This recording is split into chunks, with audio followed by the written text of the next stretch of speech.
Before we pray together this morning, I want you to know something. There are prayers you never planned to pray. They rise up when you're cornered, when the weight feels unbearable, when every solution you've tried has failed. And all you can whisper is, God, if you do not do this for me, it cannot be done. Those moments feel terrifying. They feel vulnerable. But they also reveal something beautiful. When you reach the end of yourself, you finally have room to reach for God with your whole heart. Sometimes God allows you to face situations that feel uncomfortable or even painful, not because He's punishing you, but because He loves you enough to lead you back to Him. There are seasons where life forces you to slow down, to reflect, to admit you cannot carry it all alone. And here's the hard truth that mature believers must learn: God can use hardship to shape your heart. He can use the very thing you're struggling with right now to awaken your faith again. Some circumstances expose what's inside you, reveal what you've been relying on, and push you back into prayer. Hebrews 12 verse 6 says, "For whom the Lord loves, He chastens, and scourges every son whom He receives." God's correction is proof that you belong to Him.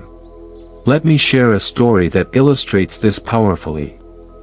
You probably know about Jonah. Jonah knew exactly what God told him to do. Yet he chose to run. He wasn't confused. He was disobedient. He got on a boat heading the opposite direction from where God called him. Still, God did not stop loving him. That's one of the most humbling truths you can ever hold. Even when you run away, God can still come after you, not to crush you, but to correct you and restore you. Proverbs 3 verses 11 to 12 tells us, "My son, do not despise the chastening of the Lord, nor detest His correction. For whom the Lord loves, He corrects, just as a father the son in whom He delights." When Jonah ran, he ended up in a storm and then in a place of deep darkness. Jonah 1 verses 15 to 17 says, "So they picked up Jonah and hurled him into the sea, and the sea ceased from its raging. And the Lord appointed a great fish to swallow up Jonah. And Jonah was in the belly of the fish 3 days and 3 nights. Notice those words, the Lord appointed. That means this wasn't random. God wasn't scrambling to figure out how to handle Jonah's disobedience. God already had a plan. God could have allowed Jonah to drown. He could have ended the story right there. Instead, He appointed a fish to preserve him and bring him to repentance. That should change how you see your own hard seasons. Some of the places you call punishment may actually be protection. Some of the delays you hate may be mercy. Some of the closed doors may be God rescuing you from what would have ruined you. Romans 8 verse 28 reminds you, "And we know that all things work together for good to those who love God, to those who are the called according to His purpose." It doesn't say all things feel good. It says God can work them together for good. Now imagine Jonah's reality for a moment. Darkness. Isolation. The feeling of being buried alive. The sound of water outside the fish. No control. No escape. Yet that dark place became a place of prayer.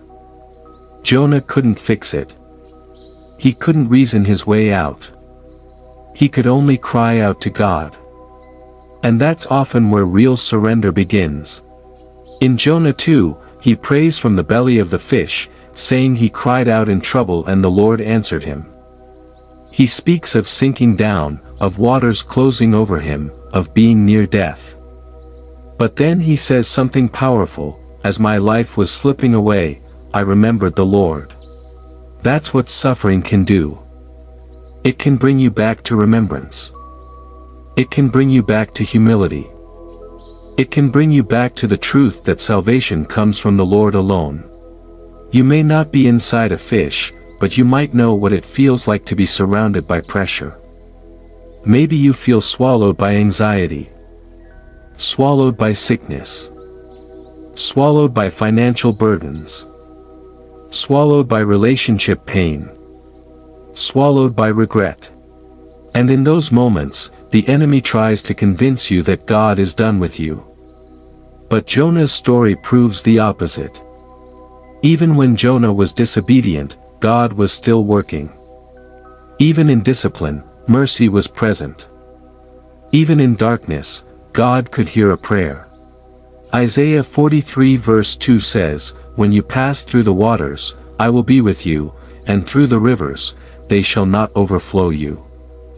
When you walk through the fire, you shall not be burned, nor shall the flames scorch you." That means the trial is real.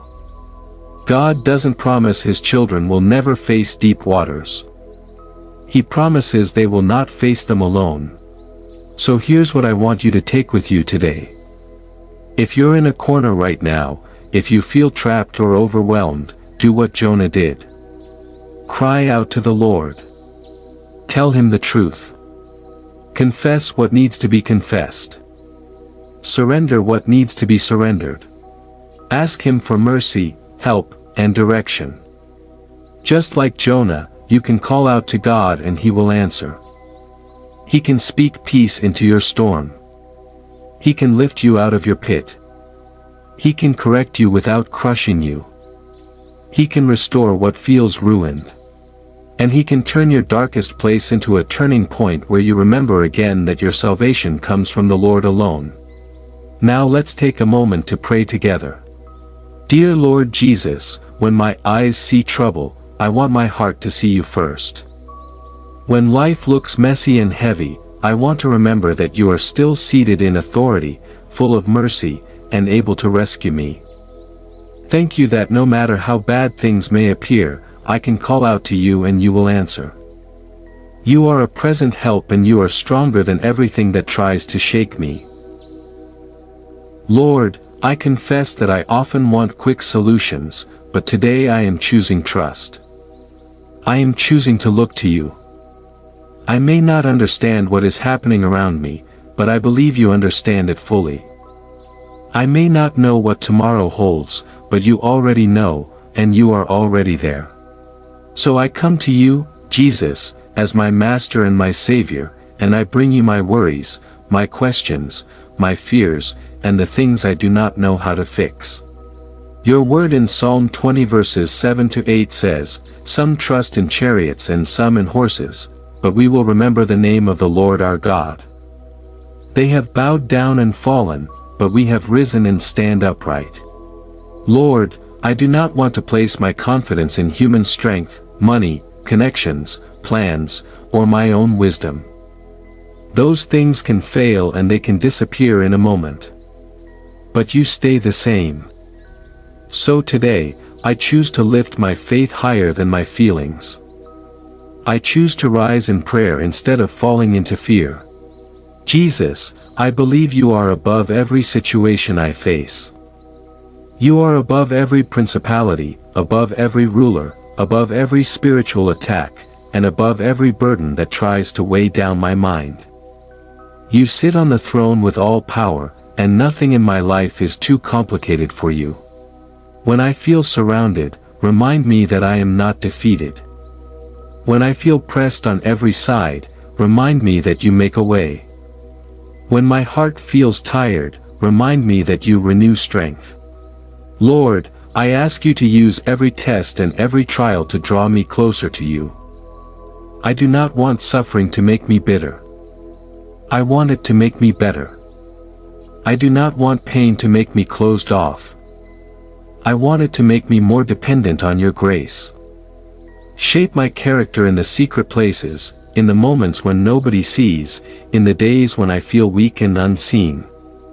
Produce in me a heart that pleases You. Produce in me strong faith. Your word in Psalm 121 verses 1 to 4 says, "I lift up my eyes to the mountains. Where does my help come from? My help comes from the Lord, the maker of heaven and earth. He will not let your foot slip. He who watches over you will not slumber. Indeed, He who watches over Israel will neither slumber nor sleep. Lord, I love this truth. My help comes from you, the Creator of heaven and earth. You do not get tired. You do not look away. You do not fall asleep on the job of caring for me. Even when I cannot figure things out, you are already working. So today, Jesus, I lift my eyes to you. When the day feels too hard, when my spirit feels low, when my heart feels heavy, I lift my eyes to you.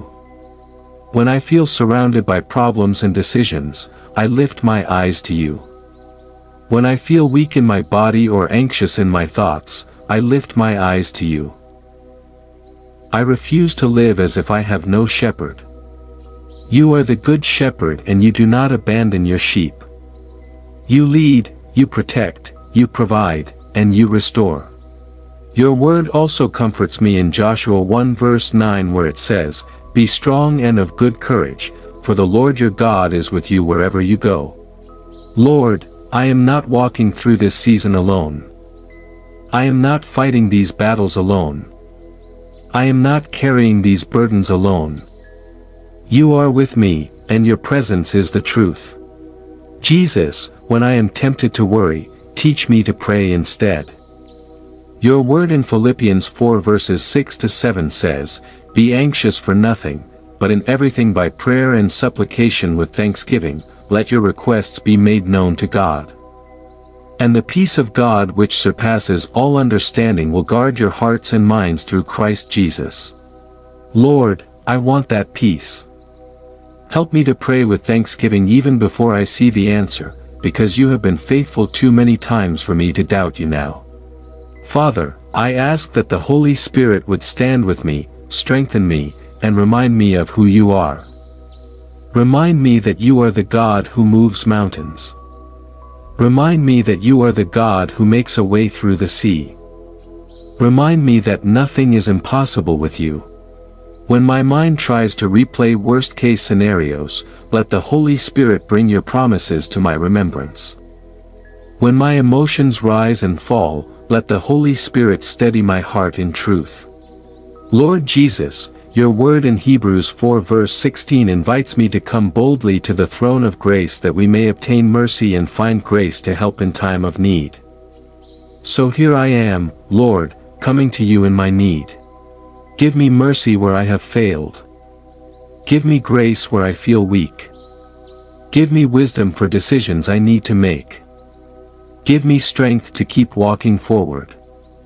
Give me patience to wait without complaining.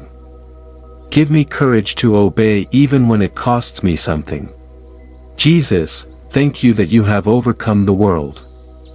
Your word in John 16 verse 33 says, "In the world you will have tribulation, but be of good cheer. I have overcome the world." Lord, I receive that as my hope. Trials may come, but they do not get the final word. Hard days may appear, but they do not cancel your promises. I belong to you, and you hold my life. So I bless your name, Lord. I praise you. Thank you for being my help, my peace, and my salvation. In the mighty name of Jesus, I pray. Amen.